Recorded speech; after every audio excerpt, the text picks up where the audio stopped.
All right, folks, welcome to Investing for Beginners podcast. Today we have our friend Brett Schafer back for another show. And today we're going to talk about network effects. We're going to start a little series and talk about the different moats.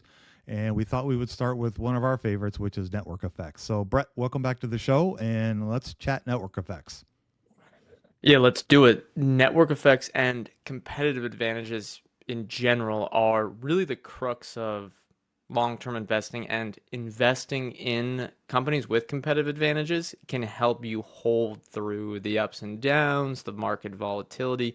It can really help you hold a company for 5, 10, 15, 20 years because you know they have, by definition, an advantage versus all their competitives that, and people don't like to say it, maybe a monopoly, maybe some unfair practices in the lines of some governments, but it can help investors make a lot more profit. So excited to discuss it. We're hitting one of, I think, the most important to look at out there, especially in the digital age in the 21st century with the rise of software being so important, especially in the United States market, and potentially with the disruption of AI as well, though I don't think we're going to specifically talk about that today. So, yeah, excited to discuss.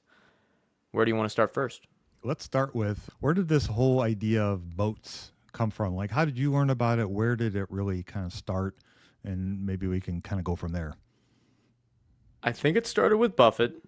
A lot of people start with Buffett when they become a beginning investor. I'm sure a lot of listeners have done that as well. He's the most famous investor out there. He's going to be the most famous person when you search something online or even, query an AI now today. I'm sure that's one of the top summaries that pops up. And it comes around, and for people that I guess don't know why it's called moat, the analogy is just like the moat defense with a castle back in medieval times. A lot of people know about that. And you dig a moat and it protects the castle. And in this analogy, the castle is the business. And importantly, for shareholders like ourselves, it is protecting the moat, or the competitive advantage is protecting the profit generation of this business, the high returns on invested capital, the good cash flow generation, all of that good stuff. And you can kind of think of it, if we move in from just what is a moat to, wide versus weaker moats, the wider the moat, the deeper the moat, the stronger it's going to be in defending those profit pools. And there's a huge difference. We're going to talk about it today in a company with, somewhat of a competitive advantage, but that could be disrupted if someone attacks them, some larger competitor attacks them, someone innovates within their market. And then there's some with ultra strong moats that would take a long time to disrupt, would be extremely difficult to disrupt, and maybe have more durable earnings power over the long term. So I think it was probably Buffett learning from Hall him. And then I would say I haven't actually read the book, but there's a lot of summaries about it out there. The Seven Powers book. I forget the author, but you probably know it. And then there's a lot of work by Pat Dorsey, who I think worked at Morningstar, has a fund of his own. He does presentations, writings, stuff like that, lectures, which go through different types of competitive advantages. And one of them is network effects, which we'll hopefully discuss today. Yep, exactly. No, that's perfect. I believe the guy that wrote Seven Powers was Hamilton Helmer. I always Yep. I Rings a struggle bell. with his name, but I believe that's his name. It's a little unusual, but yeah, they're roughly the same thing. He dives a little deeper into it. But Pat Dorsey, and actually I haven't read. It's funny, I've read Hamilton Helmer's book, but I haven't read Pat Dorsey's yet. So it's actually I'm going to put that on my list of books to read. But he I would was recommend his first, I would recommend his lecture at Google, I think, mm, and plus a few others that goes through in about an hour long presentation, all the types of competitive advantages, including network effects. awesome. Okay, well I'll put that on my list of things to do this week. Very long All list. right. Yeah. All right. So why why are moats important? Well, why are we going to talk about one particular moat today? Like who cares? What's the important? Why is this important? okay, let me put it as on two sides of the equation. You have a company A, and we'll get into specific examples later. You have company A, weak moat, potential to disrupt. You buy it at the same earnings multiple, same PE ratio as one company B, which has a really strong moat. Now, company A, you buy it and they are at risk of getting disrupted and that earnings power collapsing. Most companies see capitalism compete away their earnings power over the long term, and a lot of companies do fail, or at least their stocks go down a lot. Maybe they don't fail, but they really kind of struggle. And I kind of, in my mind, I have the analogy of running on the treadmill really hard. I feel like a lot of companies are just working really hard to go nowhere. And then if you invest in those and they have no competitive advantage, well, you have a chance of getting disrupted. Now, the stock might work, it might not, but you have no predictability with their earnings power. Now, company B, with the competitive advantage, since they have this large advantage versus the competition, and the competition being the other companies trying to compete for their customers, you can have much higher predictability. And now nothing's 100% certain, but you can have much higher certainty that 10 years from now, the company will still be earning outsized profits within its sector.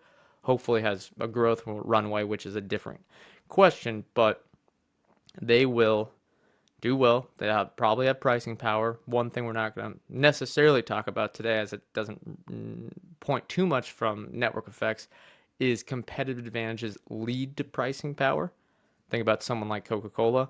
So having this competitive advantage can really lead to better stock returns, more predictability, and more wealth generation for your portfolio at the end of the day. Yeah.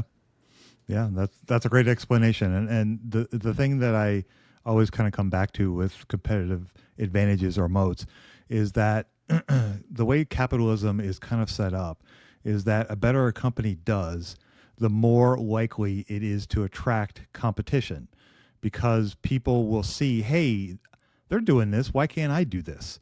And if they raise enough capital, is there a way that they can try to take some of that market share or some of those profits for themselves? And the stronger the moat, or the stronger the water around the castle, as Buffett liked to say, the wider, the deeper, and the more crocodiles and sharks that are in the moat, the better that company can defend itself against the other companies.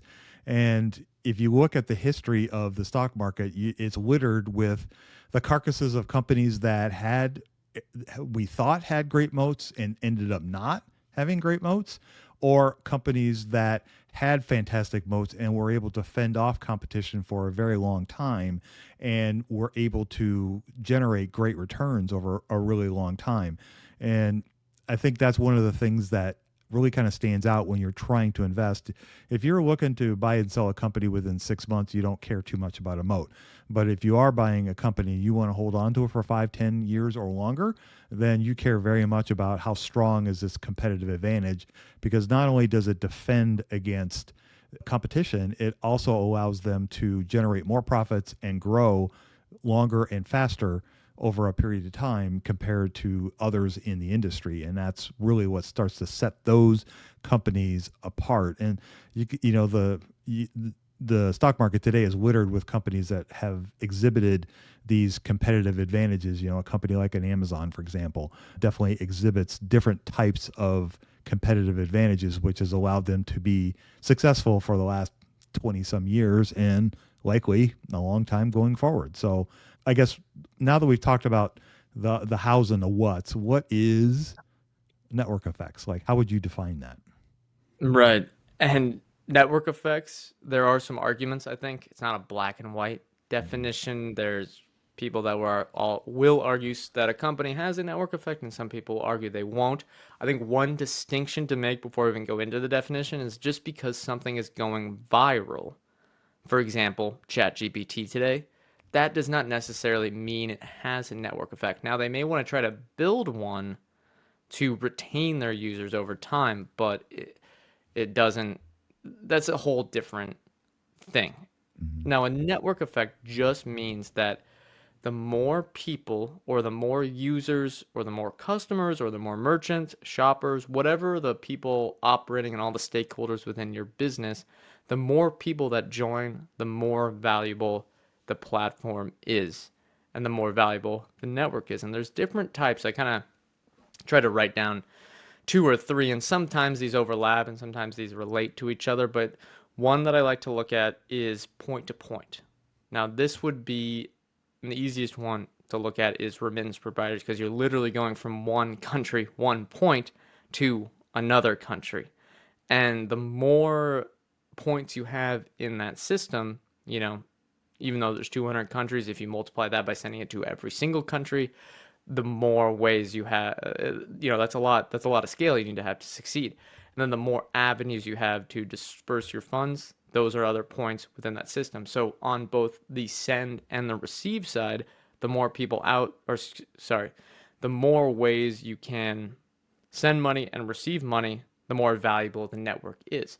Now, you also have ones like social and community. And this has changed a bit because as the rise of TikTok and the AI generated feeds, well, not, I guess, all AI generated, but the algorithmic feeds, you have less social stuff from your everyday life and it's more just video consumption. But we can maybe look back to, say, Twitter/X as something that's more in the historical sense of this. You have the social community one where it's not necessarily like a marketplace, but every single user that joins the platform makes it that much more valuable for everyone else. At least maybe to a point, as long as they're not crazy people and just spamming you.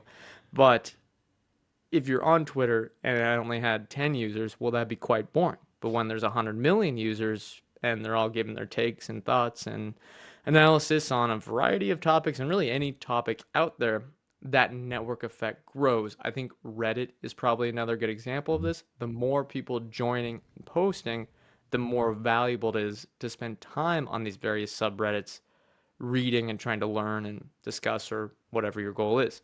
And the last one I'll add that's a little bit different than social community or point to point, but I think is an important distinction is marketplaces. Now, these will be, as a marketplace is, it's always two-sided. You have both the merchant, if it's like a shopping one, think of an Amazon, something like that. And then you have the shoppers. And the more merchants you have, the more valuable it is to the shoppers. And the more shoppers you have, the more valuable it is to the merchants. You can also think of this one as the travel booking agencies, such as Airbnb, Booking Holdings, and some other online travel agencies. I also think of Visa and MasterCard in this equation, along with ride sharing, such as Uber. So I think that sums it up. Dave, anything else to add? No, I think that covers it pretty well. The company that always, whenever I think of network effects, the classic company that always comes to my mind, probably because of my generation, is the Facebook, or now Meta, because to your point, it's a social media network that has, the more people that are on it, the more valuable it gets to the people who are on it. I remember MySpace before Meta was a thing, and that was what they were trying to do. And then Meta came along and kind of stole their thunder and really kind of caused the demise of that company. But it was a revolutionary when it came out, and that's always the kind of the classic, that and the Visa and MasterCard. Those are always two of the classic ones that I always think of. Yeah, and with Facebook, which I guess also Instagram and and the TikToks there, they have definitely evolved. And one question that's important to ask as an investor is a moat stagnant, strengthening, or weakening? Because that can either can help your investment if you think the moat's going to keep widening over the next 5, 10, 15 years, well, then it might be a good stock to buy. And these social networks have definitely evolved to be more YouTube like over the last 5 to 10 years, where you're really just consuming a lot of video. And it's not that YouTube, also a network effect business, doesn't have a wide moat, but it, I guess, remains to be seen whether the Instagrams and the TikToks of the world, with their AI data centers, with all the stuff that requires to build these huge networks of video consumption, whether that can be replicated or not. I guess that's, a lot of people are going to spend time thinking about that, and that's probably a whole podcast in and of itself. But I think that's an example of what to think about as an investor, because a company is not just a point in time. They're going to change and stuff, and you have to look at how well they're going to be able to defend their position. As, for example, Instagram and Facebook getting attacked by TikTok, they use their competitive advantage to reinvigorate the business, kind of keep this competitor at bay. And now look, Meta stock has done wonderfully for investors over the last 5 years. Yeah. It certainly has. And I think that's a great example. Maybe we could talk a little bit about kind of the weakening, the strengthening, and kind of the whether the moat is kind of standing still. And it's not necessarily a network effect company per se.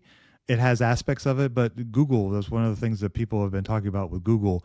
And we may be seeing evidence of the company, its moat weakening because of what's going on with AI and search. And I know that's been a hot topic for debate over the last 6 months to a year of whether search is losing its effectiveness and whether Google can compete. And I think that might be an interesting idea in real time of how a moat could erode or they could withstand the attacks that are coming for them. Yeah, that makes a lot of sense. I totally agree with that there. On the Google front, it is interesting to try to think where their true competitive advantage lies. I think there maybe are multiples back, Hmm. speaking historically, and then we look at this disruption with the competition from ChatGPT and others. Perhaps this is one where if you are a quote unquote moat style investor, it actually gets you into trouble because the disruption is coming from a whole new paradigm Hmm. where, for example, if we looked at Apple, they have an extremely wide moat with their smartphones, with their iPhones. But if the smartphone itself gets disrupted and people move on to another computing device, well, then that moat doesn't really matter anymore, no matter how wide it is. And I think that's what's applying here with Google, and that's definitely a risk that can happen. Is it predictable though? No, but no investment comes without risk, and I guess that's one of the downsides of moat investing. Maybe you buy something at too high of a PE multiple, and something like this comes along, and it's just no investment's foolproof. No, no, it isn't. And that's one of the things that I know. I don't own Meta, but I know that I've read people talking about one of the concerns for that company has been what happens when there's only so many people in the world, right? And so at some point the monthly active users has to start to flatten out, or the new users that they acquire for their platforms, whether it's Facebook or whether it's Instagram or WhatsApp, at some point those things have to start to flatten out. And then what does the company do? And that may be why Zuckerberg, the CEO, has been spending so much time and money on all these things that are not necessarily related to their core business, because he sees that writing on the wall and he wants to keep the company evolving. And so I think that those are things, to your point, when you're a moat type investor, that you have to be aware of, that nothing lasts forever and you need to keep an eye on the competition, whether it's a company hitting a wall like that or whether there's somebody coming for your lunch. You need to be aware, and it no company stays on top forever. No, that is 100% correct. Although maybe the stock exchanges and not the regulatory, the ratings agencies Mm, could have a good argument for you. yeah, yeah, you could, but I say that to caution people that are thinking that Nvidia is going to last forever, and yeah, it very well could be, but I would say the odds are not in favor of that being the top dog forever, the rest of eternity. Yep, and I want to get to network effects, but one thing that I think Nvidia is a perfect example of now is if you look at their earnings have absolutely exploded higher. Mm. And that is that bat signal that Dave talked about of all these companies want to capture that profit pool. That's, the beauty of capitalism is people are going to try to compete and take those profits away from this company, and the benefit will, be with the consumer at the end of the day. And NVIDIA has what people like to call a moat test coming up, where they have all this earnings coming in, and now people are going to attack them. They're going to try to do homegrown chips. They're going to try to, defeat the high costs that NVIDIA sells their chips at a much higher point than everyone. And well, if people stick with NVIDIA, it's because they either have one, just a much better consumer value proposition, or two, they have that large competitive advantage that is keeping their customers with them, which is that moat around the business. Yep, yep. A great point. Fantastic point. All right, let's get back on the trains. I got us derailed there for a moment. So let's get back on the track and talk about network effects. So you made a list of some companies that you thought had some network effects that we could talk about. Maybe wide moat versus narrow moat. Yeah, let me read off just some of the list here. And again, this is not an exhaustive list. There are other companies on here, but here's what I included: Visa and MasterCard, Airbnb, Booking Holdings, Expedia, Travel OTAs, and then food reservation apps, user review apps, food delivery apps, ride sharing. And now maybe we can talk and debate, and any listeners that have any thoughts could also leave comments and debate on whether I'm correct or wrong on some of these categories. But I wanted to put some of these within, strong, medium, and weaker moats, which means Mm-hmm. they have some sort of competitive advantage, but it's not nearly as strong as the other. Or you could define it as wide or skinny, where wider is better. Now, I have as the strongest network effect companies Visa and MasterCard. And why do I say that? Because they are a mixture of point to point network, everyone interacting with everyone, and two-sided marketplaces, which really reinforces globally the fact that it makes it so hard to compete with them. They are strong because they have immense scale on both sides of the network.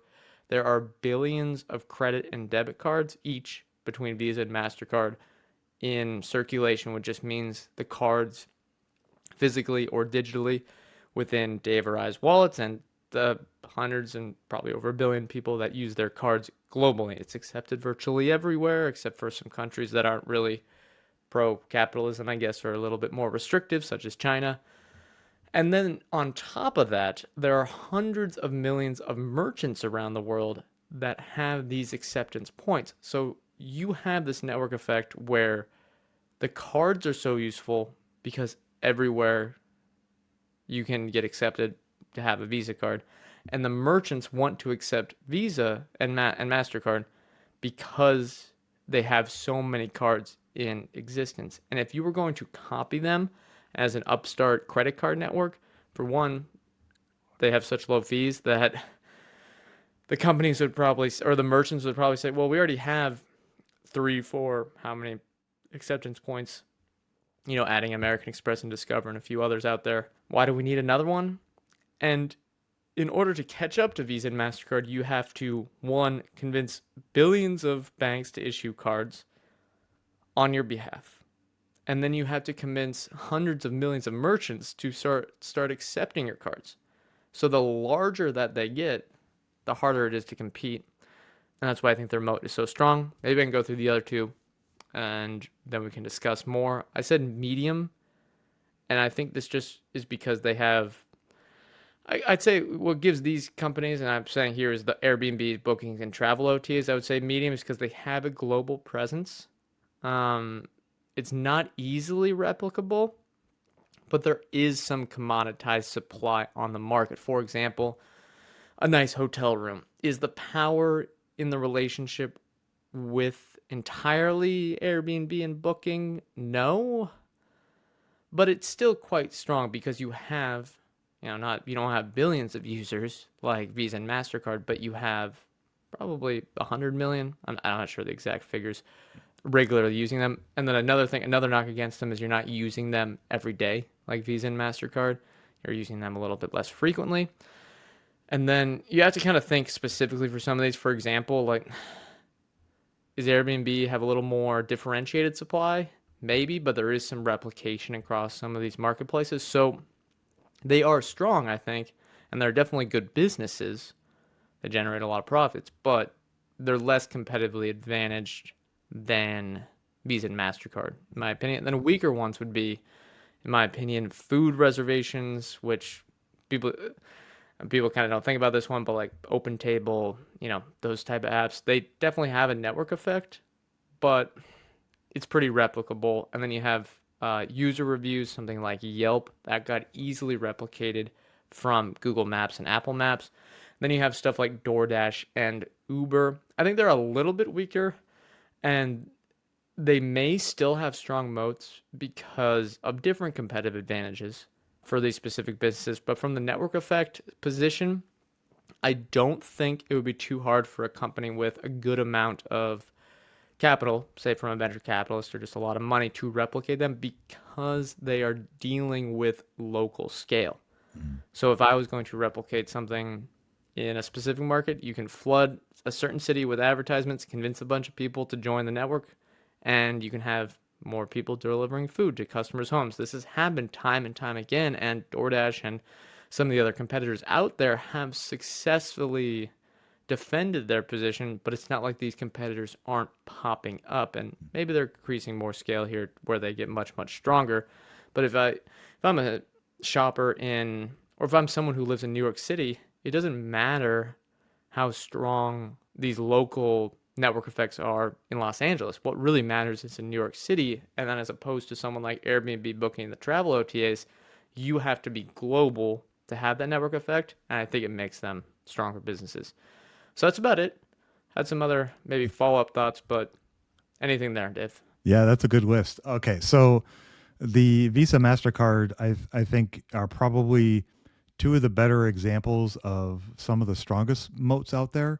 Not only because of what they do, but for how long they've been able to do what they do as well as they do and withstand attacks on their competitive advantages over the last 30 years. And I'm not saying it's going to last forever. I am unquestionably a very big bull on both of those companies. But if you want to see why people are going after those companies, if you look at the financials of a company like Visa, for example, right now they have a 58% net income margin. And that is just astonishingly high. So it makes a lot of money for not a lot of effort.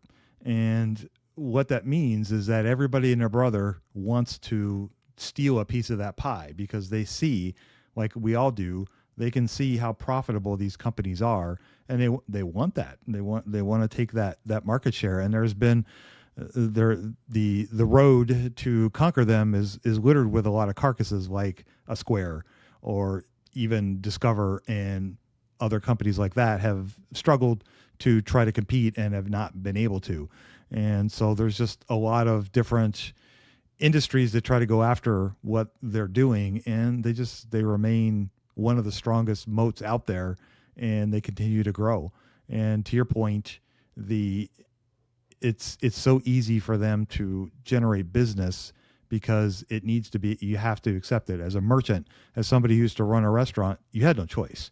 When the credit card provider came to you and asked you what cards do you want to accept, like, there wasn't even a conversation about whether you're going to accept a Visa or MasterCard, because if you don't, you're cutting off a large, large, large part of your business. And so it's not even a conversation. Whether you want to accept diners or not, or Discover, but American Express, Visa, MasterCard, you have no other conversation. Good points. Any other network effect businesses that come to mind for you? Well, I mentioned the Meta is a good one. I think there are parts of different businesses. Like you said earlier, there are companies that have really wide moats. Yeah, there's definitely some wider in the financial space. Companies like FICO and Moody's and S&P Global, I think definitely have very wide moats in what they do. FICO they could be an example of a company that could be they are coming under an attack. How well they're going to be able to successfully defend themselves against it will go a long ways towards whether it's a great investment or not, or continues to be, a potentially great investment. And Moody's and S&P Global they've had some hits through the years, especially during the great financial crisis. They very well deserved took some hits because of their behavior, but they have continued to be really strong businesses that are kind of, in their field, are unmatched. All good choices, yeah. Now, do they have network effects though? Oh, that's a good question. Yeah, that's that. Duh. I would say that's a good question. I didn't even think about that. Duh. FICO, maybe. What's that? Maybe FICO does. You could argue. I think you could argue Yeah, that FICO, you could there's argue two has, sides. yeah, definitely has network effects because the There could be mortgage one lenders for and the banks they both have to use them.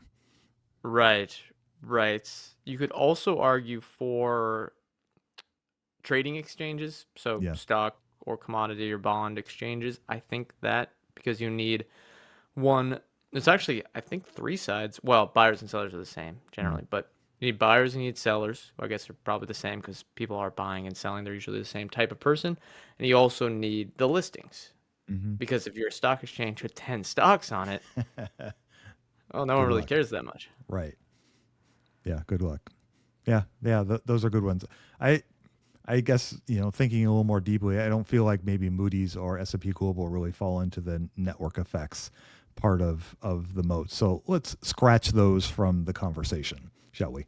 From network, yeah. Yeah. Let's see, anything else I have here? Well, I think tracking the question we asked at the beginning, or the important thing to consider that someone like Warren Buffett talks about is whether a moat is weakening, stagnant, or expanding. Mm.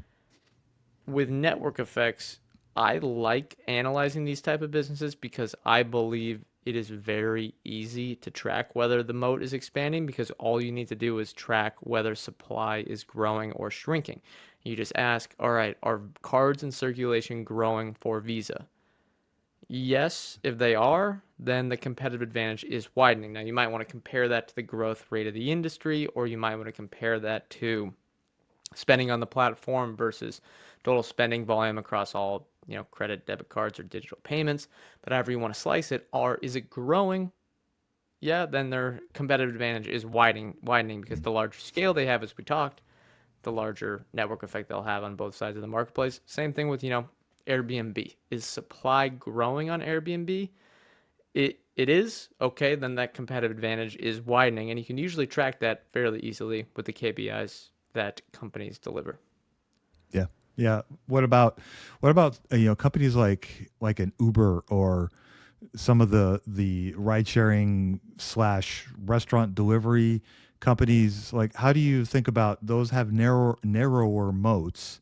And you were talking about like kind of the local effects, even in a place like New York City, where somebody like, let's say, an Uber Eats has a really large market share, but even within the smaller neighborhoods, you are starting to see local businesses pop up that are competing against Uber Eats that maybe only deliver within a 5 block radius in a neighborhood like New York. And so I guess, how do you think about those kinds of narrow moats, and how do you analyze them, and do you think those are growing, or do you think they're stagnating, or do you think they're worsening? I mean, I'd say DoorDash is definitely widening, just given the fact that they're growing quicker and taking market share. However, that you do make a good point where it's much easier. I guess we should separate the ride sharing from the food delivery. I think it's much easier to try to disrupt food delivery because it might not be stakeholder friendly for the restaurants if you're taking a lot of fees, and it also might, add high fees for the shopper eater as well. So that one might be easier to attack, and you may not use it that much out of your home market. But I was thinking Uber's ride sharing and Lyft and what have you are a little bit wider than maybe I considered at the start because you want to use the same type of service when you travel to a new city. Now, these two companies, and one of the reasons why Uber has been a battleground stock is the rapid rise of Waymo, which, as we talked about with that potential disruption with the iPhone or the potential disruption from Google search, well, it's an entirely new paradigm. Mm-hmm. There's no driver at all. So that is maybe not a moat. Well, maybe it is a moat attack. And we're going to see whether Uber has the chops, the competitive advantage to fend off the competition or force the self-driving companies such as Waymo to join its marketplace, its network. Yeah. That Food that delivery, though, yeah. I'm not it's not my favorite sector, food delivery. No, no, it's not my favorite sector either. As somebody who used to work in the restaurant business, I guess I have a bit of a, you mentioned the fees that are charged not only for the restaurant but as well as the customer. So I have a bit of a sour taste to it. It's not my cup of tea, and I don't want to support it as an investor. Yeah. Hey, DoorDash, though, I keep doubting whether people are going to keep using it, but They do. demand seems to keep increasing. Spending on the platform seems to keep increasing. That is one where I don't know how much they've had operations during a recession. I think they may be, yeah, they're probably much older than the Great Financial Crisis. So Mm. if we have a prolonged recession, I wonder if people are going to pare back the spending on DoorDash, but that will be, eventually when it comes, another test for the business. Right. Yeah, that's a great point. Is it a must have or a want? Right. And yeah, that also comes back to, and just thinking this might not even be about network effects, but Visa and MasterCard, if someone's spending money at the grocery store or on DoorDash, it's both, it's helping Visa and MasterCard both times. Hmm. If you, yeah, that's just what makes them such good businesses. It's almost not part of the network effect, but almost a special one that they have where, regardless of where people are spending, they're going to benefit. They Hmm. really are just a GDP plus inflation hedge for your portfolio. And it's why they kind of trade like bonds Yeah. um, Yeah. for their Yeah. stocks. Yeah. Very much so. So one aspect that we haven't really touched on that I thought I would throw out on the floor is one of the challenges to not only finding companies like this, but being able to invest in them is the price that you pay for them. So these companies that have these really, really strong network effects that we were talking about, often that is already priced in. And so the opportunity to invest in a company like a Microsoft or a Visa or any of these companies can be challenging when the prices are so high. So if you were a moat type investor, how would you kind of try to approach that? Well, that's a good question because I do try to invest in some of these type of companies for my portfolio. And I think the way to go about it is to try to identify the collection of companies you understand their moat and you think they do have wide moats. Keep on the watch list and wait for a cheap price, which usually only comes if they're facing a disruptive threat. I can think of many examples today. Um, right now, Google, and we talked about maybe it's not specifically a network effect, but there's perhaps some network effects aspects to its business. It's getting attacked by these AI competitors you had in 2022, which we have perfect hindsight on now, but Meta getting attacked by TikTok and then some self-inflicted wounds from the metaverse narrative and the spending around that. That presented a very cheap buying opportunity. Uber's maybe still in the mix with this, but has had a lot of narratives around self-driving and stuff like that. I'm not exactly sure why the stock was cheaper. I think it would have been a couple years ago, something like that. Maybe that was just around the broad market downturn in 2022. You had Airbnb. I think there was talk about stuff like the Airbnb bust or Airbnb bust. That was a narrative out there. There was slowing demand coming out of that pandemic boom for long-term stays, and the stock got very, very cheap at the end of 2022. Maybe that's when could have been a good time to buy. Lastly, I'll mention Visa and MasterCard have had various attempts to disrupt them. There were narratives about crypto a while ago, although now, even though crypto prices are still soaring, it's not really necessarily like a narrative threat against them. But you had in the pandemic the hype around buy now, pay later providers, and that presented a buying opportunity for Visa and MasterCard. So I think with these, you have to be confident in the competitive advantage, in the network effect, or whatever other competitive advantages they have. And when people are saying the company is dead, you just have to have the guts to buy. Hmm. Now, that is much easier said than done. As is a lot in the investing world. It sounds great on paper, but having the confidence and the fortitude to follow through with the idea can often be quite challenging. Yep. Yep. But with network effects, I like that it's more quantitative in general than something like a brand where you just go, well, Nike has a great brand. And you go, all right, well, maybe it won't in 5 years. I have no clue. But if you have, all right, there's 4 billion Visa cards. I'm pretty confident they keep growing. They've grown for a very long time. I think they can still grow. It seems to be a very durable competitive advantage. Yeah, yeah, for sure.